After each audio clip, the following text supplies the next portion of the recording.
Hello बच्चों, तो finally कक्षा 9वीं विशेष सामाजिक विज्ञान पूरक परीक्षा का असली प्रश्न पत्र लेकर आ चुके हैं।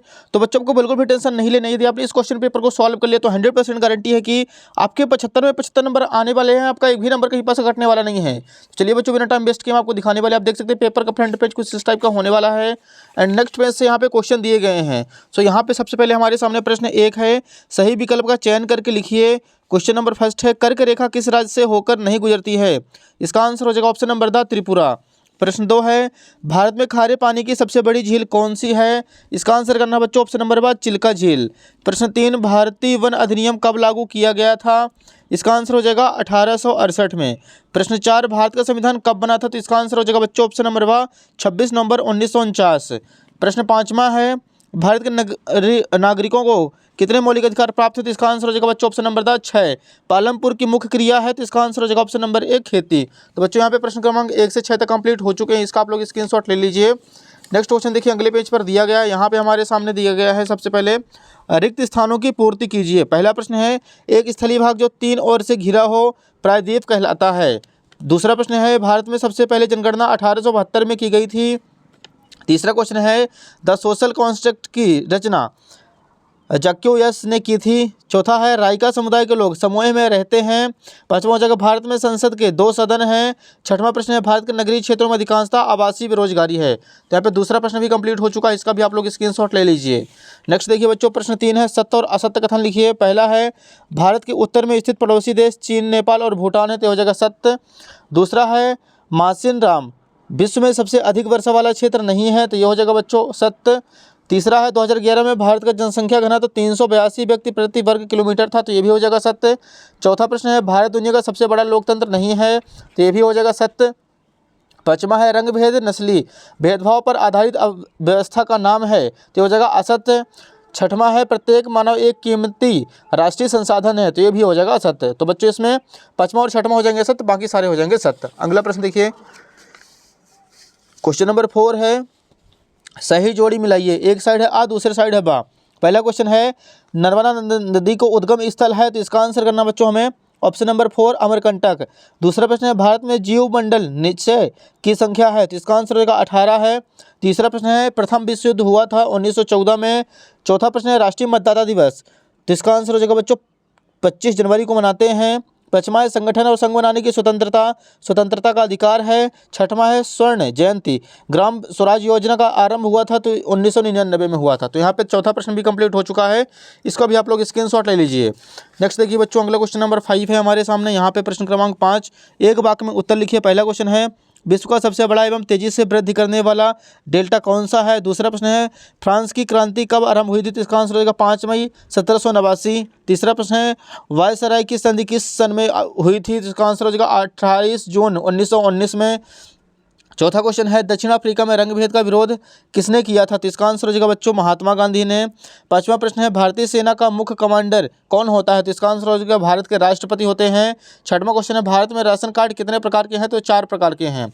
अगला क्वेश्चन देखिए बच्चों, अगले पेज पर दिया गया है। यहाँ पे क्वेश्चन नंबर 6 है हमारे सामने, भारत के 3 और विस्तृत जलराशियों के नाम लिखिए। तो इसका आंसर यहाँ पे देखिए बच्चों, आप लोग भारत के 3 और विस्तृत जलराशियों के नाम है, पूर्व में बंगाल की खाड़ी, पश्चिम में अरब सागर और दक्षिण में हिंद महासागर।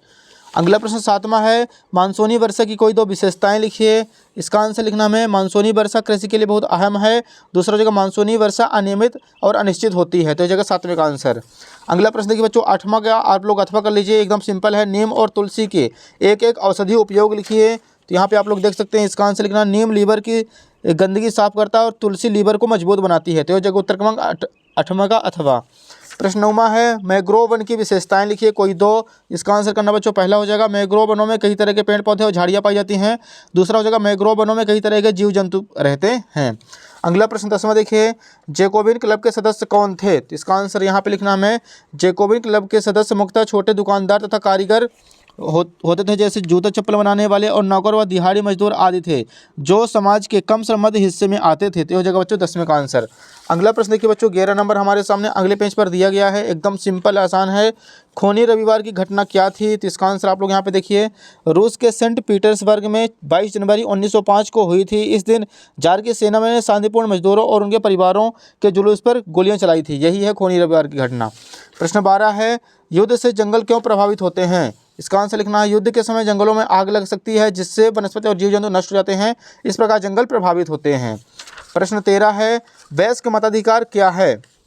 इसका आंसर करना है सभी नागरिकों को 18 वर्ष और उससे अधिक उम्र के हैं उनकी जाति या शिक्षा, धर्म, प्रजाति आदि परिस्थितियों के बावजूद वोट देने का अधिकार प्राप्त है, यही वयस्क मताधिकार कहलाता है।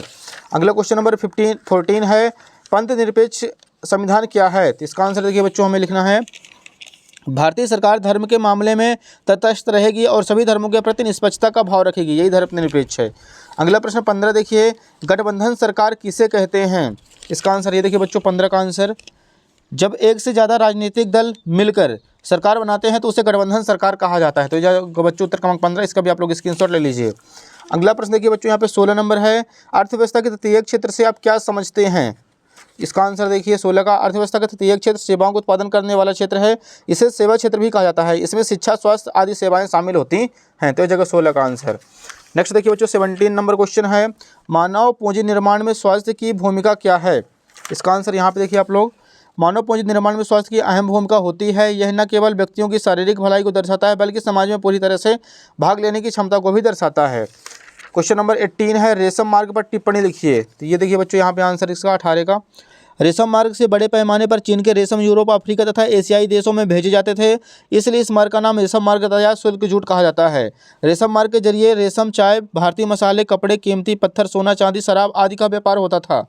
रेशम मार्ग द्वारा संस्कृति, भाषा और विचारों का आदान प्रदान होता था। रेशम मार्ग एक महत्वपूर्ण ऐतिहासिक व्यापार मार्ग था। मार्को पोलो ने रेशम मार्ग से यात्रा करके चीन पहुंचे थे और वहां की सभ्यता को देखे थे। तो यह जगह बच्चों उत्तर क्रमांक 18, इसका भी आप लोग स्क्रीनशॉट ले लीजिए।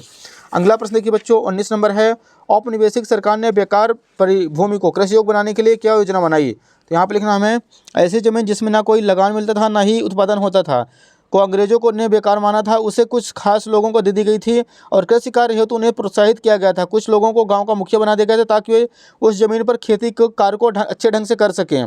यह जमीन चरवाहों की थी जिनका चरवाहे नियमित रूप से इस्तेमाल करते थे। तो यह जगह बच्चों उत्तर क्रमांक 19।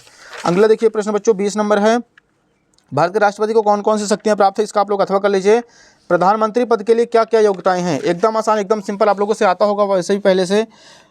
प्रधानमंत्री पद के लिए योग्यताएं वह भारत का नागरिक हो, दूसरा पॉइंट लिखना है वह कम से कम 25 वर्ष की आयु पूर्ण कर चुका हो, वह लोकसभा का सदस्य होना चाहिए, वह किसी सरकारी लाभ के पद पर ना हो। तो हो जाएगा उत्तर क्रमांक 20, इसका आप लोग स्क्रीनशॉट ले लीजिए।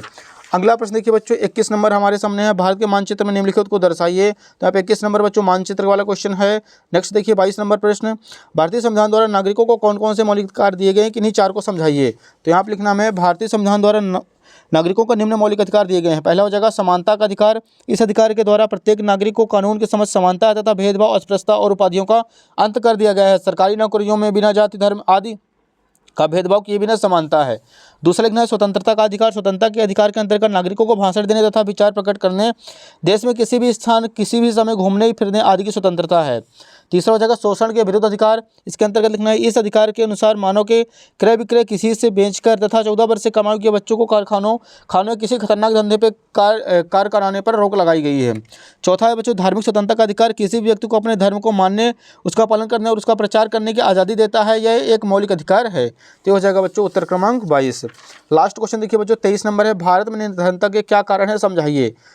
यहाँ पे इसका आंसर देखिए बच्चों उत्तर क्रमांक 23 का यहाँ पे सबसे पहले लिखना है भारत में निर्धनता के कारण निम्न है। पहला हो जाएगा तीव्र गति से बढ़ती जनसंख्या, इस समय जनसंख्या की दृष्टि से भारत का विश्व में पहला स्थान है। बढ़ती हुई जनसंख्या का अर्थ है वह वस्तु की मांग में अपार वृद्धि होना। दूसरा पॉइंट लिखना है पूंजी निर्माण का अभाव, पूंजी निर्माण आर्थिक विकास की आधारशिला है परंतु पूंजी निर्माण की दर भारत में अपेक्षाकृत बहुत कम है। तीसरा बेरोजगारी लिखना है, निर्धनता का प्रमुख कारण बेरोजगारी है, देश में बेरोजगारी की समस्या व्यापक और भीषण है, बेरोजगारों की संख्या निरंतर बढ़ रही है जो निर्धनता के लिए उत्तरदायी कारण है। चौथा पॉइंट हो जाएगा कीमत स्तर में वृद्धि, इसके परिणाम स्वरूप मुद्रा की क्रय शक्ति कम हो जाने से वास्तविक आय और कम हो जाती है, यही कारण है कि जनसंख्या वृद्धि की कीमत दर कम हो जाती है। तो हो जाएगा बच्चों उत्तर क्रमांक 23 का आंसर, इसका भी आप लोग स्क्रीनशॉट ले लीजिए।